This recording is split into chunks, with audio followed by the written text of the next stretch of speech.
ठीक है। अब चलते हैं व्यंजन के आधार पे। व्यंजन जो खंड ध्वनियों का पार्ट है उसका विभाजन कैसा होता है। ठीक है, देखिए जो व्यंजन का विभाजन है वो दो आधार पर किया जाता है। पहला क्या है, उच्चारण स्थान के आधार पर, और दूसरा है प्रयत्न स्थान के आधार पर। ठीक है, तो अगर हम पहले इसको दो पार्ट्स में हम लोग पहले पढ़ लेते हैं। पहले प्रयत्न स्थान हम देख लेते हैं। प्रयत्न स्थान का फिर से दो बार डिवीजन होता है। ठीक है, थोड़ा सा और ऊपर चलते हैं। प्रयत्न स्थान, यहाँ पर आपका प्रयत्न स्थान है। तो प्रयत्न स्थान के आधार पर दो पार्ट में फिर इसको डिवाइड कर लेंगे हम लोग दोस्तों। पहला डिवीजन हो जाएगा अभ्यंतर, और दूसरा हो जाएगा बाह्य प्रयत्न के आधार पर। ठीक है, अब बाह्य प्रयत्न का दोस्तों फिर दो पार्ट में डिवाइड होता है। पहला पार्ट क्या है, घोषत्व,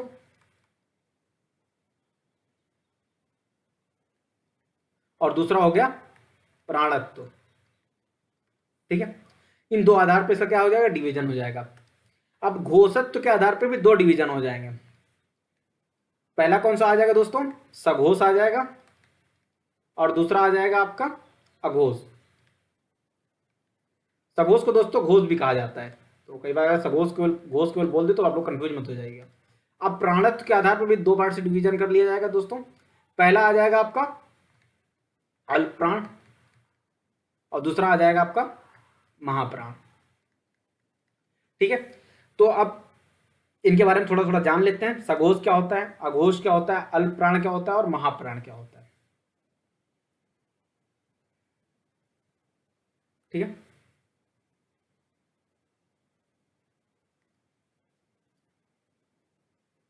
ठीक है, देखिए दोस्तों यहाँ पर जो सघोष और अघोष का डिवीजन है, बेसिकली वो स्वर तंत्री, आपके अंदर जो स्वर यंत्र होते हैं उनके कंपन का मामला है यहाँ पर, जिसमें आपके अंदर के तार बढ़िया कंपन करने लगे, वो ध्वनियाँ क्या हो जाएंगी, सघोष हो जाएंगी। ठीक है, स्वर यंत्र क्या हो जाए आपका, कंपित हो जाए, कंपन करने लगे, तो क्या हो जाएंगे, सघोष है। और जिनमें स्वर यंत्र कंपन ना करे वो क्या हो जाएंगे, अघोष हो जाएंगे। या इनको ऐसा कैसे, जिसमें नाद का प्रयोग हो उनको क्या है, सघोष कहते हैं। और जिनमें केवल श्वास का प्रयोग हो उनको क्या कहते हैं, अघोष कहते हैं। तो इनमें विभाजन कैसे होता है, जो आपके जो स्वर हैं वो किसका पार्ट है, टोटल मैंने पहले ही बताया था, स्वर आपका इसी सघोष का पार्ट ही आते हैं। और कौन से आते हैं, जो वर्ग हैं, जैसे का वर्ग हो गया, आपका चा वर्ग हो गया, चाहे वो टा वर्ग हो गया, ता वर्ग हो गया, पा वर्ग हो गया, इनके जो तीसरे, चौथे और पांचवें, अर्थात जैसे गा, घा, अंगा। ठीक है, ये क्या है, सघोष ध्वनियां होती हैं। ठीक है, तीसरा, चौथा और पांचवा किसके, ये कौन किसके पार्ट हो जाएंगे, आपके सघोष के पार्ट हो जाएंगे। और क्या आएगा सघोष में, ये देखने वाली बात है आपकी, या, रा, ला, वा, जितनी भी अंतस्थ ध्वनियां हैं, अंतस्थ के बारे में हम लोग जानेंगे, जितनी भी अंतस्थ ध्वनियां हैं वो भी किसका पार्ट हो जाएंगी, सघोष ध्वनियों का।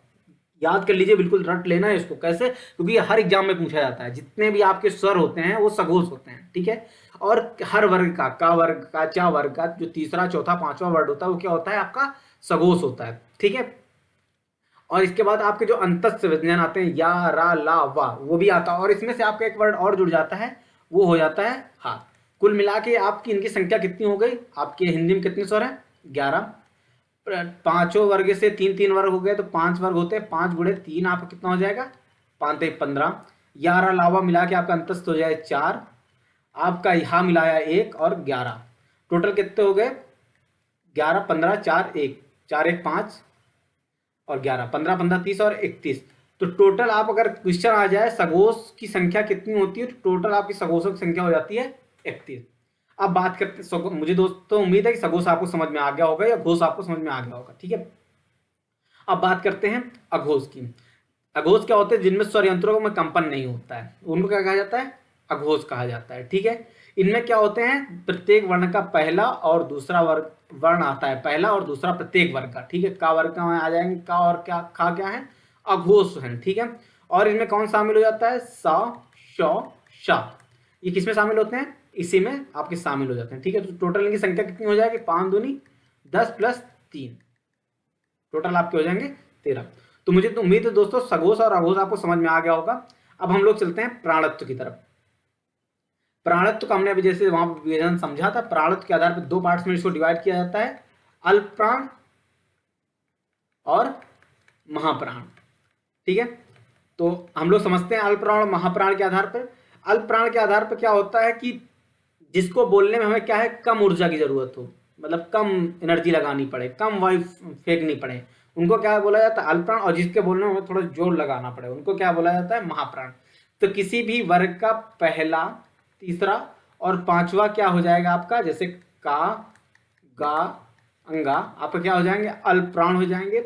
और इसमें क्या होना आ जाएगा, अंतस्थ भी आपके इसी में शामिल हो जाते हैं, प्लस आपके जितने भी स्वर हैं वो इसमें शामिल हो जाएंगे। ठीक है, तो आप इनको देख सकते हैं कितने हो जाएंगे आपके, 5 3 15 प्लस स्वर आपके 11 प्लस आपके अंतस्थ व्यंजन पता होना चाहिए आपको कौन कौन से होते हैं, या, रा, ला, वा, प्लस 4, तो टोटल आपके हो जाएंगे 30। ठीक है, अब महाप्राण कौन होते हैं,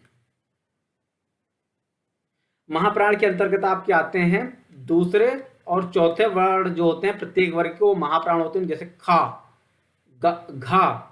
ठीक है, जिनको बोलने में थोड़ी ज्यादा मात्रा में वायु की अधिक मात्रा की आवश्यकता होती है, उनको हम क्या कहते हैं, महाप्राण कहते हैं। ठीक है, इसमें आपका महाप्राण आएंगे, आपके ऊष्म व्यंजन आएंगे, कौन से आ जाएंगे ऊष्म व्यंजन में, सौ, शौ, सौ और हा, ये इसमें आ जाएंगे आपको उसमें, और विसर्ग भी इसी का हिस्सा है। ठीक है, तो इनकी टोटल संख्या कितनी हो गई, 5 दूनी 10 प्लस 4 प्लस 1, अर्थात ये टोटल हो गए 15। ठीक है, तो आप लोगों को ये समझ में आ गया होगा।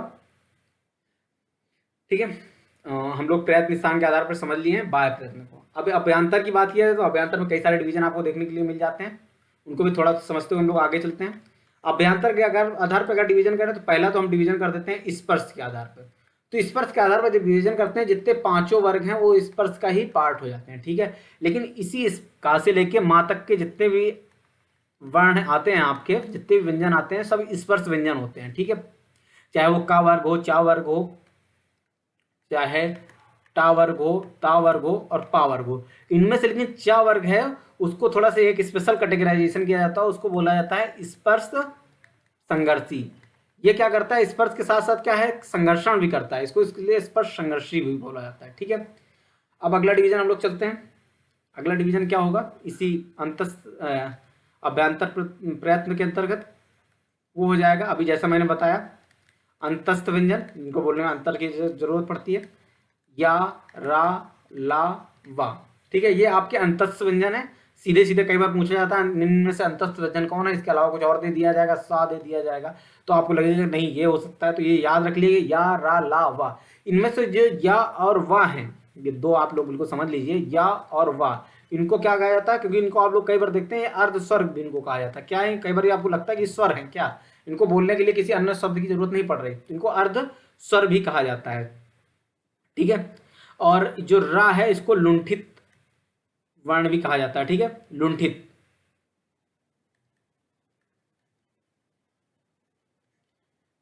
रा, रा। ठीक है, तो आप लोग यहां तक समझ गए होंगे। अगला डिवीजन हम लोग समझते हैं ऊष्म। ऊष्म व्यंजन, अब इससे पहले हम लोगों ने चर्चा कर ली, तो उसमें के अंतर्गत कौन कौन से आप आएंगे, 100, तीनों 100 आ जाते हैं आपके, और हा आ जाते हैं, इनको ऊष्म व्यंजन कहते हैं। इसको संघर्षी व्यंजन का भी कई बार कहा जाता है, तो आप लोग ये याद रखिए संघर्षी व्यंजन क्या होते हैं, ये तीनों शाह आपके संघर्षी व्यंजन के पार्ट हैं। ठीक है, लुंठित हम लोगों ने यहीं पे समझ लिया है। ठीक है, लुंठित अगर आप लिखना चाहें तो यहाँ पर लुंठित फिर से लिख सकते हैं। ठीक है, लुंठित, लुंठित को प्रकंपित भी कहते हैं। इसके अंतर्गत कौन आता है, पहले ही बताया, जो कि अंतस्थ व्यंजन का भी पार्ट है। ठीक है, अब पार्श्विक ध्वनियां क्या होती हैं, पार्श्विक ध्वनियां क्या होती है, जिनमें जो आपकी वायु होती है वो जिह्वा की दोनों तरफ से निकल जाती है, उसमें कौन सी आती है, जैसे ला, ला आप जब बोलेंगे तो दोनों तरफ से आपकी वायु निकल जाएगी और ला का आपका उच्चारण हो जाएगा। ठीक है, आप इनमें और एक विभाजन भी कर सकते हैं, उच्छिप्त। उच्छिप्त ध्वनियां क्या होती हैं, उच्छिप्त ध्वनियां वो होती हैं दोस्तों, जब आप जैसे किसी ध्वनि का उच्चारण करते हैं तो उसमें जो आपकी जीभ है ना वो बहुत तेजी से लुंठित होकर बहुत तेजी से आपके आगे गिरती है, जैसे आप डा, बोलेंगे ढा, इनमें क्या है, जो जीभ झटके के साथ तालु को छूकर गिरती है तो क्या है, उनको क्या बोलते हैं, उच्छिप्त, उच्छिप्त व्यंजन बोलते हैं। ठीक है, पार्श्विक हमने जान लिया, उच्छिप्त, लुंठित जान लिया, उच्छिप्त जान लिया। ठीक है, आगे चलते हैं हम लोग। अगर एक अविभाजन किया जाए तो उनमें नासिक का आ जाएगा। नासिक में क्या होगा, जिनमें नाक के से ध्वनि निकलती है, नाक से वायु का कुछ निष्कासन होता है। कुछ लोग बहुत नाक के बल पे बोलते हैं, उनको क्या बोलते हैं, नासिक ध्वनिया। जितने भी 5 वर्ग हैं उनकी जो अंतिम ध्वनिया है उनको क्या बोलते हैं, नासिक ध्वनिया कहते हैं। ठीक है, तो आप लोगों ने यहाँ तक समझ लिया होगा। प्रयत्न के आधार पर जो विभाजन होता है, 2 पार्ट्स में डिवीजन होता है, अभ्यंतर और बाह्य। और बाह्य, तो ये आपको समझ में आ गया होगा।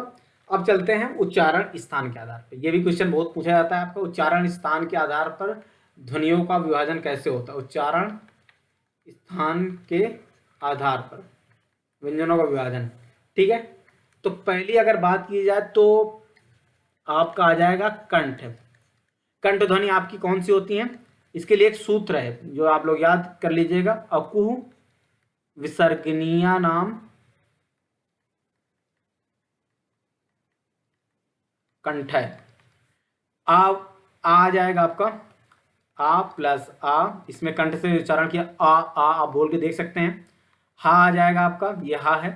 और जितना का वर्ग के जितने भी वर्ण हैं वो कंठ से उच्चारित किए जाते हैं। ठीक है, तो आप लोग, मुझे लगता नहीं कि कोई दिक्कत होगा। अगला विभाजन देखते हैं, तालु।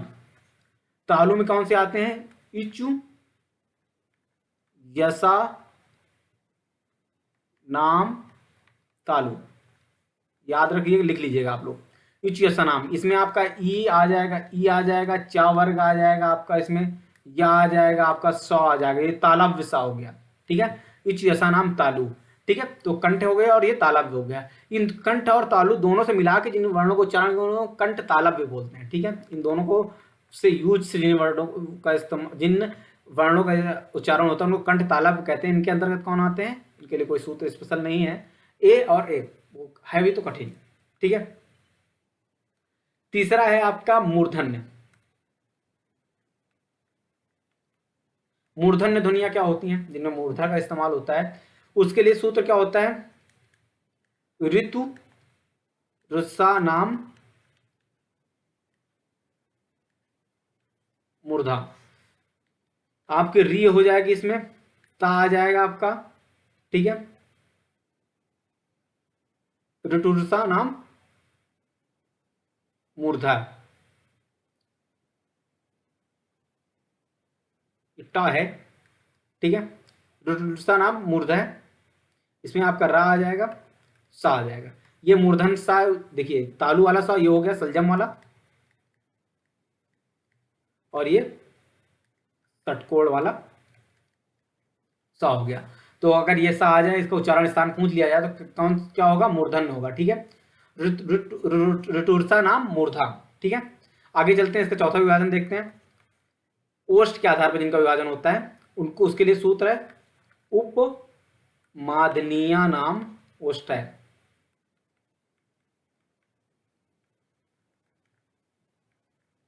ठीक है, इनका उच्चारण जिसका ओष्ठ के आधार पर होता है उनको उपमादनीय नाम ओष्ठ है। इसमें ऊ आ जाएगा आपका और पा वर्ग आ जाएगा, जिनका उच्चारण क्या होता है, ऊ और ऊ किससे होता है, ओष्ठ से होता है। ठीक है, इसके बाद 2 विभाजन और होते हैं इसी के अंतर। एक आप कह सकते हैं दंतोष्ठ, जिसके लिए दांत और ओष्ठ की जरूरत पड़ती है, उनको हम क्या कहते हैं, दंत्योष्ठ। उसके अंतर्गत आपका आ जाता है वाह।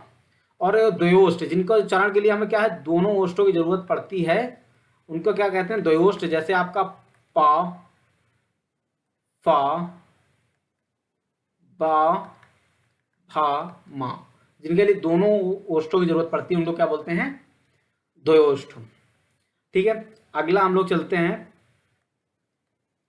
दंत के बारे में, जिसका उच्चारण दंत से होता है।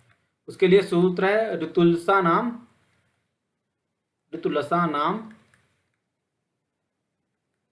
दंत है। ठीक है, अर्थात ला और ता और सा। ठीक है, ये दंत सा हो गया, सरौता वाला। ठीक है, सब्जी वाला, आप ऐसे समझ लीजिए, सब्जी में जिस सा का प्रयोग होता है वो कौन सा सा होता है, दा, जिसमें दा का दांतों का इस्तेमाल हो। ला आपका इसी वर्ग का, और ता वर्ग भी इसी में किस में आ जाता है आपका, ये दंत के प्रयोग से ही बोला जाता है। अगली ध्वनिया है वत्स ध्वनिया। ये ध्वनिया क्या होती हैं, वर्ड आपको अनसुना अनसुना लग रहा, जिनके उच्चारण के लिए आपके जो दांत जहां से शुरू हो रहे होते हैं ना, वहां से जीवा जब टकरा रहे होती है, जीवा की जो नोक है, तो उनको क्या बोलते हैं, वत्स ध्वनिया कहते हैं। जैसे ना, ना आप बोलेंगे तो जहां से आपके दांत शुरू होते हैं उसके ऊपर टकरा रही होगी, आप देखेंगे। सा, रा, ला, ये क्या है, वत्स ध्वनिया है, ठीक है। इनमें क्या होती है, आपकी जो जीभ है वो आपके वत्स से क्या होती है, टकराती है, जीभ की नोक, ठीक है, इसलिए इनको वत्स ध्वनिया कहते हैं। और एक अगर और विभाजन कर दिया जाए तो कंठु ओष्ठ भी हो जाएगा। कंठ ओष्ठ क्या होते हैं, ओ और आपके क्या हो जाएंगे, कंठ ओष्ठ, कांट कंठ मतलब गला, और ओंठ मतलब आपके ओंठों की जरूरत से जिनको बोला जाए उनको कंठ ओष्ठ कहते हैं। उनका विभाजन क्या होगा, ओ और ओ। तो दोस्तों मुझे उम्मीद है कि आप लोगों को आज की क्लास में जितना पढ़ाया गया वो समझ में आ गया होगा। जहां पर भी आप लोगों को कोई प्रॉब्लम हो तो आप कमेंट बॉक्स में बता सकते हैं, और अगर आवश्यक होगा तो आपको उससे संबंधित वीडियो प्रोवाइड कराया जाएगा, ठीक है। अगर दोस्तों आपको ये वीडियो पसंद आया हो तो आप हमारे इस वीडियो को लाइक कर सकते हैं, अपने दोस्तों के साथ शेयर कर सकते हैं, और अगर आपकी कोई प्रतिक्रिया हो तो कमेंट बॉक्स में दर्ज करा सकते हैं। और अगर अभी तक आपने इस चैनल को सब्सक्राइब नहीं किया है तो सब्सक्राइब कर लीजिए।